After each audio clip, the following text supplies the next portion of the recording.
Hey, guys. Found a way. Certainly an interesting one, but we've known to keep it interesting this year. Different type of 2020 Memphis football, but we'll take it. So proud of the effort of these guys. Talked about starting fast and finishing strong. Interesting way to finish it, but I couldn't be more proud. 7-3, be able to defend that streak at the Liberty Bowl is huge. Grateful for these seniors and everything they meant to this program.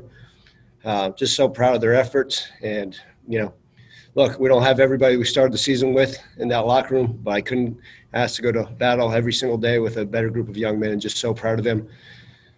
Catch our breath maybe tonight, be safe and smart, and then turn around and hopefully find out our bowl information tomorrow. Raven, first question for Coach. Coach, it's funny because watching this game, I thought of when you called your team the Cardiac Cats, and I'm sure you felt like that this week as well. But kind of going into my question, the first quarter started off a bit lackluster, but you guys picked it up in the second quarter after that interception. You guys ended up getting the interception on defense. You guys scored a touchdown, and then the defense was able to get that 85-yard fumble recovery. So during that sequence in the second quarter, what were you telling your team? What really motivated you guys to get that done? Look, what a great job. You're right, exactly right, Raven, right? The sequence of that game, that second quarter, and we've seen that throughout the season for us. That's kind of what was the turning point of momentum. And we always talk about we don't want momentum to affect us, but I certainly think that's where it hit. I think our guys just keep digging and believing. Our defense obviously had a great deal of belief in what we were able to do. Credit to a great Houston offense, obviously what they were able to do in the second half, especially in the fourth quarter. But, I think our defense just stood up and found a way, right? We talk about defending every bit of grass. Red will get that fumble recovery, long touchdown run. If you think about that, that was Jalen Allen's start. So proud of him. But, look, I think our guys just believe in each other. And I told them this morning at the team hotel that it's going to take all three phases. And sure as heck it did, right? Obviously the defense played lights out. The offense did it what they were supposed to in spurts, but certainly not consistent enough. I've used that term a lot. And obviously the special teams had some flunders, but found a way at the end to get it done. Steven? Hey, Ryan, following up on what you just said about Jalen, just what can you just say about, like you said, he's making his first start. Honestly, you could argue that was maybe the play of the game. Just what can you say about what he showed you guys making his first start today? Oh, it was awesome. What it shows is, even this year we've had to play so many different people. And really he was, if you looked at the depth chart when we started the year, he was probably third string on there. And for him to be able to step up like he did and get the start, he played really well. Just talk about a clean game for him. And go out there and get that big play. Just so proud, right? And I asked him in the locker room in front of the team, I said, where are you from? He said, I'm from Houston. But I said, where do you call home now? He said, Memphis. He said, it's big for him, a guy that's from that city who's here now. It's an honor to have him. And he's got a very, very bright future, and he played his tail off. Terry? How you doing, Coach? Congratulations on the win. Thanks, Terry. Hey, man, your guys could have mentally checked out a long time ago after they got eliminated from the championship race, after the loss to Tulane last year. They came out with fire and energy.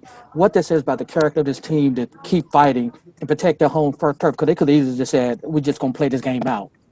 Absolutely, you're exactly right. And, Terry, we talked about it, I think even on Monday, it's how do you continue to motivate 18 to 22-year-olds to keep fighting? And even though you may say, well, a lot of teams, right, you've seen teams say they don't want to play bowl games. I've talked to other head coaches in the country saying, man, they're pulling teeth to get their guys to play hard, to even practice, to show up. Teams are having guys that opt out, even today and yesterday, and it's part of it. And we've just got to continue to pull along. But it speaks highly to the character of the young men. We're 7-3 right now. We have a chance to be 8-3.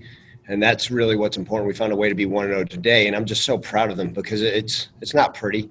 And I'll be the first to say, look, I don't know if we're as talented as the teams we've had in the past. And I don't mind saying that because I was part of those teams in the past. But these guys fight and they find a way. Certainly, like Raven said, we are the Cardiac Cats. But finding a way to win these games is what's so important. And just couldn't be more proud. Their character, we've talked about resiliency. We let them back in the game in the second half, but you find a way to get it done, and it makes it all worthwhile. It's 7-3.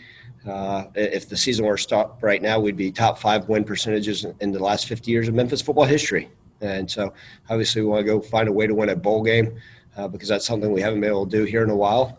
But our guys are going to continue to have pride and have a lot to fight for whenever we get to play that bowl game. Jacob? Hey, Coach.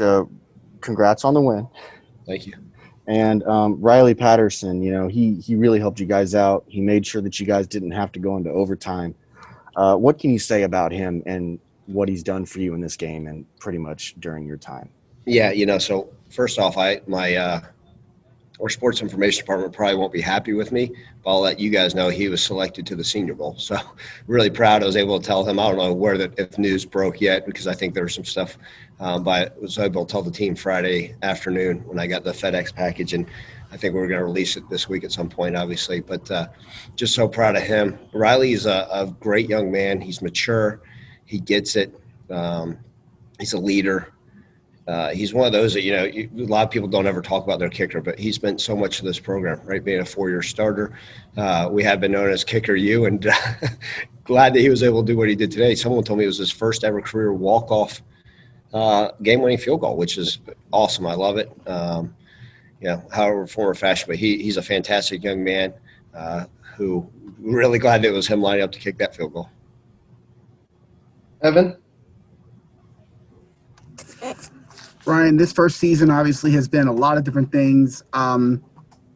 Tomorrow's actually, I believe, the 1-year anniversary of when you were hired. So what can you talk about just what this team has meant for you and just what you've learned over this season, just, not just learning on the job, but just really kind of making it through this season as a whole? Evan, you sure it's only been a year? It feels about 30 years. Got a lot more gray hair, and my heart stress test, I'm sure, is out the roof. But, yeah, it's look, you guys have known how much this job means to me and what it means to me to be a Memphis Tiger and be part of this community. And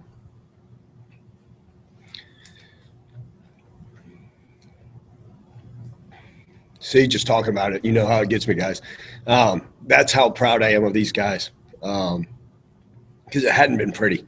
The Cotton Bowl, the way to start the career here, obviously that was fun. Disappointed we lost that game. But then be able to, face the adversity that we faced really these last, 7 months, 8 months has been something else. And it's been a battle. You hear about the anguish, the heartbreak, not only what everybody in this world's going through, but, you hear about it in college football programs, how hard it's been, how gut-wrenching it's been. From Thursday nights getting calls at 10 o'clock at night, hearing that players may be out because of COVID. And then all of a sudden you got to change your roster. You're dealing with opt-outs, dealing with injuries.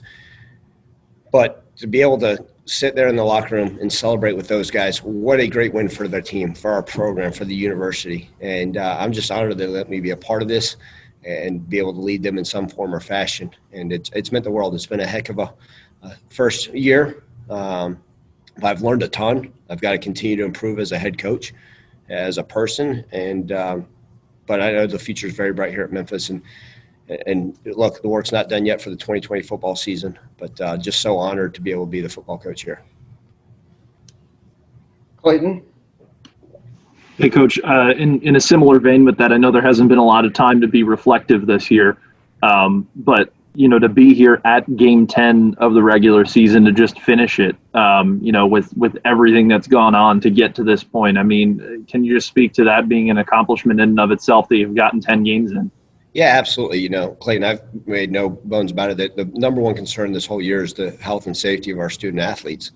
And to be able to accomplish 10 games, be able to play a complete home schedule at the Liberty Bowl, it's huge, right? Credit to Laird Veach, President Rudd, all those people that helped keep this thing going, Daryl Turner, athletic training staff, for making this thing go.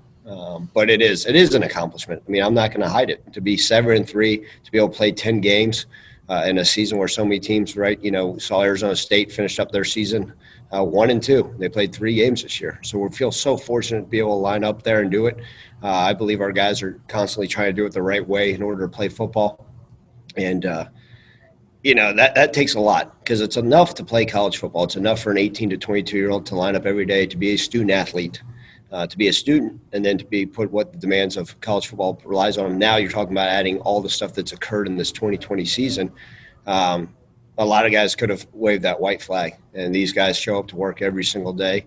Like I said, our numbers aren't as big as they were when training camp started, but or even when 2020 started. But these guys come to work every day. They've got the right mentality, and it is an accomplishment. And I'm not going to hide anything about it. And look, like I said, found a way to go 1-0 this week, and now we got big eyes and grand scheme set on winning a bowl game.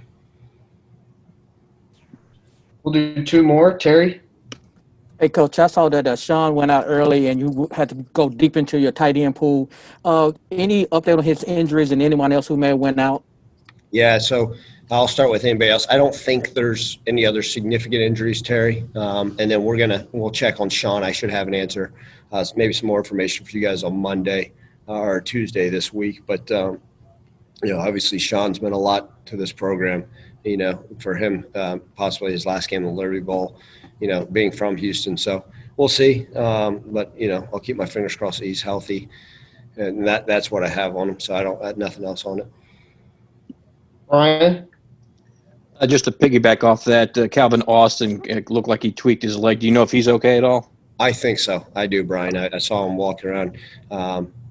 He tried to pick, even though I'm overweight during this 2020 football season because of quarantine and all that stress eating, I'm sure. But he did try to pick me up, so I think his leg's okay.